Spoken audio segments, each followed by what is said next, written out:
The morning of November 28, 1942, began like most mornings for the pilots of Jageschwader 53 stationed in Tunisia. They climbed into their Messerschmitt Bf 109 fighters, engines coughing to life in the North African sun, preparing for another combat sortie against the American invasion force. These were not novice pilots. Many had combat experience stretching back to the Battle of Britain, to the skies over France, to the Eastern Front where they had faced Soviet pilots and lived. They knew their aircraft, trusted their training, and understood the rhythms of air combat. That morning, they encountered the Americans' new twin-engine fighter for the first time in significant numbers. The Lockheed P-38 Lightning. The aircraft's distinctive silhouette was unmistakable. Twin booms extending back from the engines, a central nacelle housing the pilot, a horizontal stabilizer connecting the tail surfaces. Nothing in the Luftwaffe's inventory looked like it. Nothing the German pilots had faced before resembled this configuration. The engagement was brief and one-sided. When the pilots of JG-53 landed back at their base and reported their victories, the tally was stunning. 7 P-38's destroyed. Not a single German aircraft lost. If you're enjoying this deep dive into the story, hit the subscribe button and let us know in the comments from where in the world you are watching from today. The Luftwaffe pilots who participated in that engagement felt vindicated. Initial reports from intelligence officers had suggested the P-38 might pose a serious threat. The Americans had made considerable noise about this new fighter. It was their first truly modern combat aircraft to reach North Africa, arriving just weeks earlier to support Operation Torch. But if November 28 was any indication, the Lightning was just another Allied fighter that German pilots could defeat through superior training and tactics. Yet something peculiar had already begun happening in Tunisia. Just days before that lopsided German victory, a Luftwaffe pilot had surrendered to Allied forces at an encampment near the Tunisian coast. Soldiers who captured him reported strange behavior. The man was agitated, almost frantic. He kept pointing skyward, repeating the same phrase over and over. Der Gabelschwanz Teufel. Der Gabelschwanz Teufel. When interpreters translated his words, the Americans learned what had driven this veteran combat pilot to such distress. The fork-tailed devil. He was talking about the P-38. The contradiction was stark. On one hand, German pilots were achieving clear victories against the Lightning in measured combat. On the other, individual pilots were expressing genuine fear of the aircraft, giving it a nickname that suggested something beyond ordinary respect for an opponent's capabilities. It was the kind of psychological reaction the Luftwaffe had not seen directed at Allied fighters since perhaps the Spitfire during the Battle of Britain. What the German pilots did not yet fully understand was that they were encountering the P-38 at a specific moment in a specific context. The American pilots flying these Lightnings in November 1942 had virtually no combat experience. They were flying aircraft they had not fully mastered. They were operating under tactical doctrines that had not been tested in actual combat. And they were facing Luftwaffe pilots who had, on average, more than 46 confirmed victories before they ever encountered their first P-38. The November 28 engagement and others like it created a narrative in German fighter units. The P-38 was impressive looking, certainly unusual, but ultimately just another Allied aircraft that could be defeated through conventional tactics. But that narrative was about to collide with a more complex reality. Because the question was not whether the P-38 was a capable fighter. The question was whether German pilots truly understood what they were facing when they engaged this strange twin-engine aircraft with its concentrated nose-mounted firepower. To understand what happened when German pilots encountered the P-38, one must first understand the context from which Luftwaffe fighter pilots operated in late 1942. These were men who had spent years dominating European skies. They had developed tactics, built experience, and established psychological dominance over most opponents they faced. The Messerschmitt Bf 109 had proven itself repeatedly since the Spanish Civil War. By 1942, the G-series variants represented mature combat aircraft. The Bf 109 G6, which many pilots flew against the P-38's in North Africa, was powered by a Daimler-Benz DB605 engine producing approximately 1,350 horsepower. It could reach speeds of roughly 370 miles per hour at 20,000 feet. The armament varied by configuration, but typically included one 20mm cannon firing through the propeller hub and two 13mm machine guns mounted above the engine. German pilots had watched Allied fighters come and go. They had faced the Hurricane during the Battle of Britain, a sturdy aircraft but ultimately outmatched in performance. They had fought the Spitfire, which commanded genuine respect as a worthy adversary, particularly in the hands of experienced RAF pilots. They had encountered early American fighters like the P-40 Warhawk, which suffered from poor high-altitude performance and could often be evaded simply by climbing away from an engagement. What made German fighter pilots particularly dangerous in 1942 was not just their aircraft or their training. It was their accumulated experience. Many pilots in units like JG-53, JG-77, and other Jägerschwader operating in the Mediterranean had flown hundreds of combat sorties. They understood energy management and aerial combat. They knew how to use altitude advantage. They had internalized the rhythms of dogfighting through countless engagements where mistakes meant death. This experience created patterns of thought that became almost reflexive. When engaging Allied fighters, German pilots relied on proven tactics. If facing a turn fight, they could often use their aircraft's rate of roll to reverse direction quickly. If an opponent had altitude advantage, they might dive away, knowing many Allied fighters at that time suffered handling problems in high-speed dives. If facing bombers, they had developed approaches that maximized their firing time while minimizing exposure to defensive fire. The Luftwaffe's tactical doctrine emphasized individual pilot initiative within a structured framework. Unlike rigid formations that some air forces employed, German pilots flew in pairs called Rotten, with two Rotten forming a swarm. This provided mutual support while allowing flexibility to adapt to changing combat situations. A Rottenflieger, or wingman, protected his leader's tail. The leader focused on achieving kills. The system worked because both pilots understood their roles and trusted each other's competence.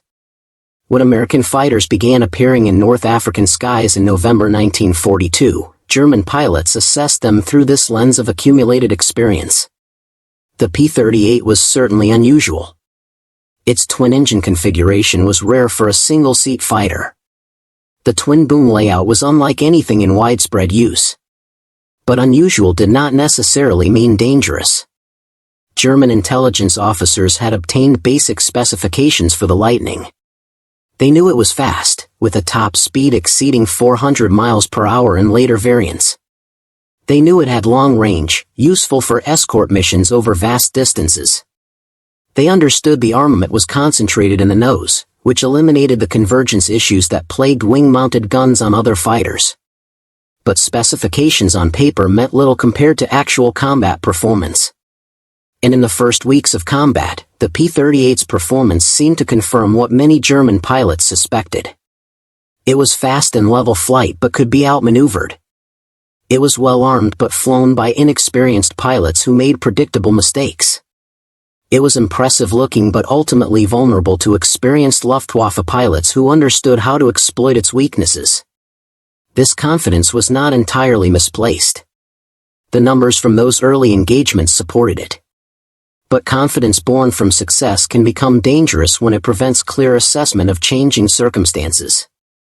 The aircraft that would become the P-38 Lightning began not as a response to combat experience, but as an answer to a theoretical requirement.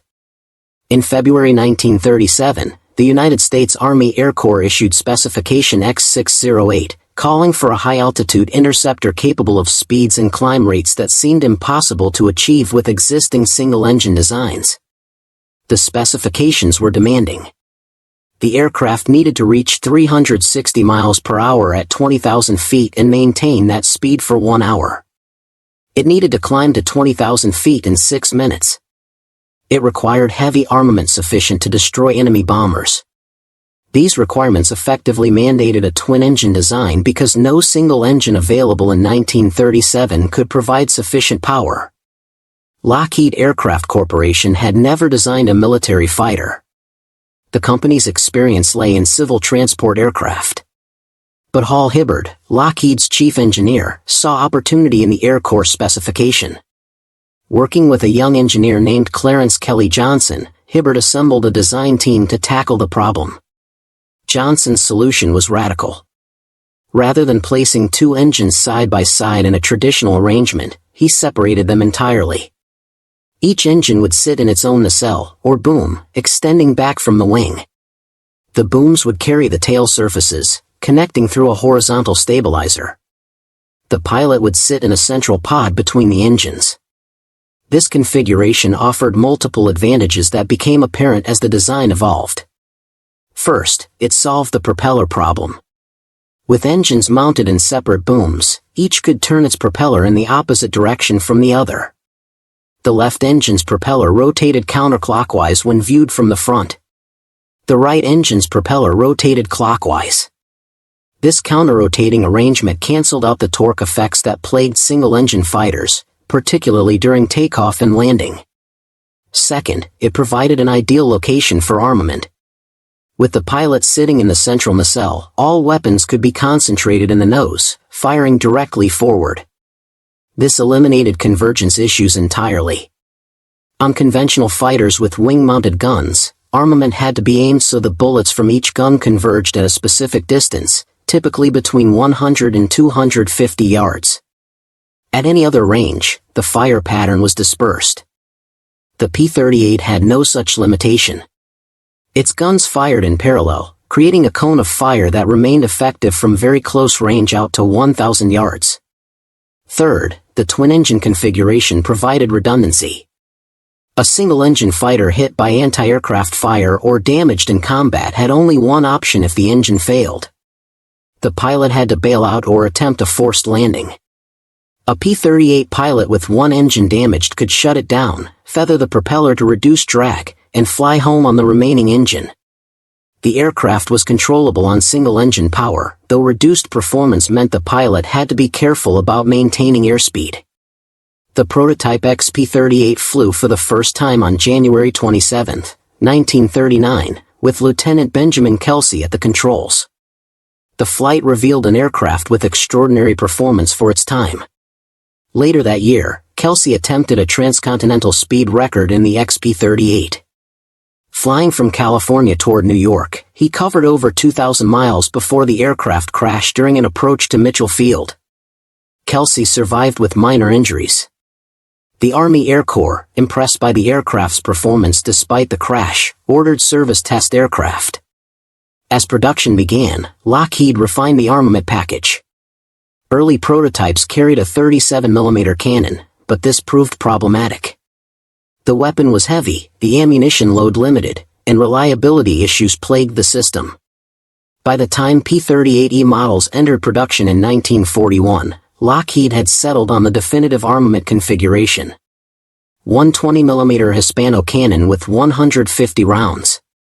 450 caliber Browning machine guns with 500 rounds per gun. All weapons mounted in the nose, all firing forward with no synchronization required. Generate Part 4, 5, 6 that focusing the collision with reality, crisis and evidence. Section 3, the deep dive, the specifics. Goal, provide the granular, fact-based information that makes the story unique but true. Content, detail the specific unit, person's training, or machine's specifications. If the story involves a psychological conflict, detail the specific lies or misrepresentations the subject was taught. Use accurate statistics, e.g., industrial production numbers, casualty rates, logistical supply figures, to demonstrate disparity. Section 4, the climax of reality, the turning point. Goal, describe the verified historical moment where the protagonist's beliefs collide with overwhelming, undeniable material evidence. Content, describe the event in chronological detail, using dramatic but factual language. Incorporate direct quotes from primary sources, or verified historical paraphrases. Detail the specific evidence that caused the psychological shift, e.g., the abundance of American supplies, the unexpected behavior of an enemy, the failure of an advanced German technology. The concentrated armament in the P-38's nose represented more than a design convenience. It created a fundamentally different tactical capability that German pilots initially failed to appreciate. The 450 caliber Browning machine guns fired at approximately 850 rounds per minute each. The single 20mm Hispano cannon added another 650 rounds per minute. Combined, this produced a weight of fire that exceeded what most single-engine fighters could deliver. More importantly, every round went exactly where the pilot aimed. On a Bf-109 with wing-mounted weapons, the armament officer had to set convergence distance during maintenance. If set for 200 yards, the guns were optimally effective at that specific range. Closer, and the bullet streams hadn't converged yet. Farther, and they had already crossed and begun diverging. A German pilot engaging a target at 300 yards with guns converged for 200 yards was fighting with reduced effectiveness. A P-38 pilot faced no such limitation. The nose-mounted weapons fired parallel to the aircraft's centerline. At 100 yards, the bullet streams created a concentrated pattern. At 500 yards, the pattern was slightly larger due to ballistic dispersion, but every weapon was still on target. At 1,000 yards, a skilled pilot could still score hits. This meant the P-38 had an effective firing envelope roughly 4 times larger than wing-mounted guns optimized for a single convergence distance. The 20mm cannon added destructive power that German pilots had not encountered in American fighters before. The P-40 Warhawk and P-39 Airacobra that preceded the Lightning in North Africa carried machine guns but no cannon armament. German pilots had grown accustomed to American fighters that relied entirely on 50 caliber fire. The 50 caliber Browning was effective, certainly, but required multiple hits to bring down a fighter aircraft or damage a bomber seriously. The 20mm Hispano cannon fired a shell weighing 130 grams with a muzzle velocity of approximately 2,850 feet per second. The shell contained high explosive and detonated on impact. A single 20mm hit could shatter control surfaces, penetrate armor that would stop 50 caliber rounds, or detonate inside an aircraft's fuel tanks. Where machine gun fire required sustained hits to destroy a target, cannon fire could achieve catastrophic damage with 1 or 2 shells finding their mark. German pilots understood cannon armament. Their own Bf-109G series fighters typically carried a 20mm MG-151 cannon firing through the propeller hub. But they carried only one cannon with limited ammunition, usually 150 to 200 rounds. The 50 caliber machine guns on the P-38 carried 500 rounds each. The 20mm cannon carried 150 rounds. In a sustained engagement, a P-38 pilot could fire longer before exhausting ammunition. The twin-engine configuration provided advantages beyond redundancy. Each Allison V1710 engine was liquid-cooled, with coolant lines running through the boom structure. If ground fire or combat damage struck one engine, the pilot could shut it down, feather the propeller, and continue flying on the remaining engine. The aircraft lost speed and climb performance, but remained controllable. More importantly, the pilot retained the option to return to base rather than abandoning the aircraft. Single-engine fighters offered no such capability. A Bf-109 with a damaged engine had perhaps minutes before the engine seized. If over enemy territory, the pilot's only option was to bail out and become a prisoner of war. If over water, ditching a single-engine fighter was extremely dangerous, with low survival rates. The P-38's twin engines meant pilots survived damage that would have been fatal in single-engine aircraft. What German intelligence assessments had not fully conveyed was how these individual advantages combined in actual combat. The long range meant P-38's could patrol longer and escort bombers deeper into defended airspace. The concentrated armament meant hits were more likely at any range. The cannon added lethality.